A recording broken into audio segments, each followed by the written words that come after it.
Shalom Bapak Ibu, saudara-saudari yang terkasih dalam Tuhan kita Yesus Kristus. Jumpa lagi dengan saya dalam renungan singkat hari ini. Doa dan harapan saya, Bapak Ibu, saudara-saudari terpelihara baik dengan damai sejahtera daripada Tuhan kita Yesus Kristus. Sebelum kita merenungkan firman Tuhan, marilah kita berdoa. Bapa di surga, Bapa di dalam nama Tuhan Yesus Kristus, kami sungguh mengucap syukur hari ini kembali lagi kami diberi kesempatan untuk merenungkan firman-Mu. Karena itu berbicaralah bagi kami, karena kami telah siap mendengarkannya. Demi Kristus Yesus yang empunya firman yang hidup itu, kami berdoa. Haleluya, amin.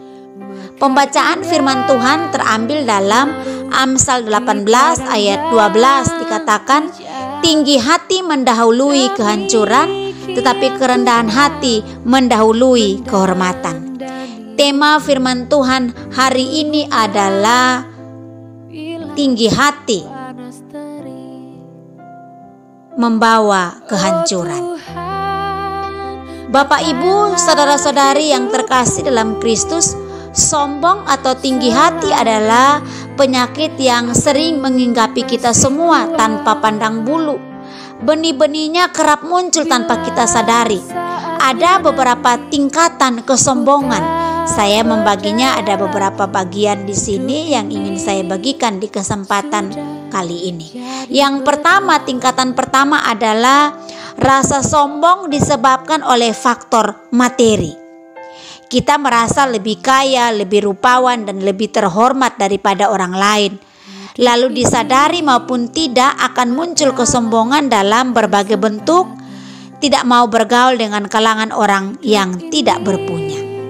Lalu tingkat kedua adalah ada rasa kesombongan yang disebabkan karena faktor pengabdian. Rasa seperti ini banyak dihinggapi oleh seorang karyawan yang sudah bekerja terlalu lama di suatu perusahaan. Lalu dia merasa bahwa tanpa dirinya perusahaan tersebut tidak akan jalan, tetapi biasanya mereka atau orang-orang yang sejenis ini tidaklah mau mengintrospeksi dirinya dan selalu tidak merasa ada yang kurang dalam masalah kerjaan, kecuali dari penghasilannya saja yang selalu merasa kurang. Rasa sombong jenis ini biasanya juga dialami oleh seseorang yang merasa sudah banyak membantu atau menolong kepada rekannya. Lalu dia merasa bahwa rekan tersebut sudah terlalu banyak hutang budi padanya. Dan kalau tidak ada dia, maka rekan tersebut tidak akan sempurna hidupnya. Rasa sombong sejenis ini akan menimbulkan jarak, baik itu kepada rekan-rekan maupun pada bawahan dan atasannya. Lalu tingkat ketiga adalah ada rasa sombong yang disebabkan oleh faktor kecerdasan. Kita merasa lebih pintar, lebih kompeten, dan lebih berwawasan dari orang lain. Lalu bisa juga timbul kesombongan. Biasanya dalam bentuk tidak mau bergaul dengan kalangan yang berpendidikan lebih rendah. Lalu tingkat keempat adalah ada rasa sombong yang disebabkan oleh faktor kebaikan. Kita sering menganggap diri kita lebih bermoral, lebih pemurah, dan lebih tulus dibandingkan dengan orang lain. Lalu akan timbul kesombongan dalam bentuk bahwa diri sendiri seolah-olah adalah orang terbaik di dunia. Lalu tingkat kelima adalah rasa sombong yang disebabkan oleh faktor jabatan. Seseorang memiliki jabatan sejatinya sebuah kepercayaan untuk membuat dia maksimal melakukan tugas dan tanggung jawab. Namun seringkali jabatan sudah menjadi alat kekuasaan sehingga bertindak sesuka hati bagi bawahannya, sehingga teladan hidup pun jauh darinya. Bapak Ibu, saudara-saudari yang terkasih dalam Kristus, tingkat keenam adalah ada rasa sombong yang disebabkan oleh faktor kerohanian. Faktor ini seringkali tidak disadari pemiliknya, sebab ia menikmatinya dan mengukur kerohanian dari kenyamanan hidupnya. Biasanya orang seperti ini selalu merasa lebih benar, sehingga sulit menerima koreksi dan teguran. Bila ia melakukan tindakan yang salah, baik dalam perbuatan maupun dalam pengajarannya, sebab ia merasa direndahkan lalu merendahkan sesamanya. Yang menarik di sini bahwa semakin tinggi tingkat kesombongan, seseorang akan semakin sulit pula mendeteksinya oleh dirinya sendiri. Sombong pada tingkat pertama, yaitu karena materi, sangat mudah terlihat. Tetapi rasa sombong pada tingkat tertinggi karena kebaikan sulit terdeteksi, karena sering hanya berbentuk benih-benih halus di dalam batin kita.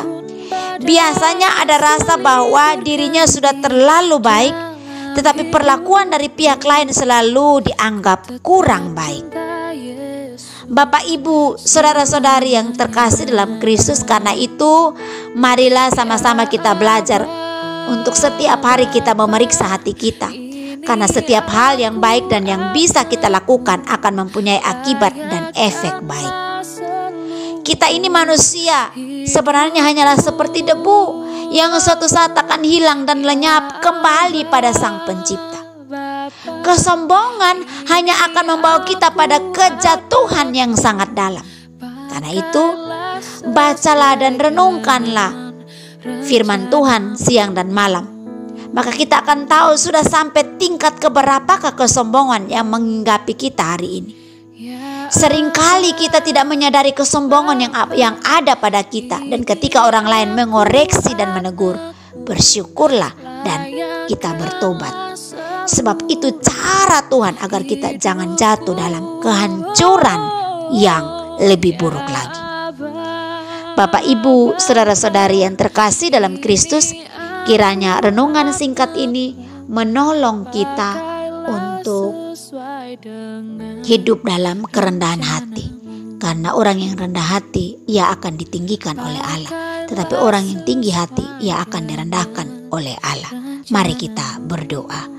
Sungguh kami mengucap syukur untuk kebenaran firman-Mu yang mengajari kami, menasihati kami untuk hidup sungguh-sungguh mempraktekkan kebenaran firman-Mu, karena di sanalah kami memperoleh kehidupan dalam kekekalan, bahkan hidup dalam damai sejahtera di dunia ini.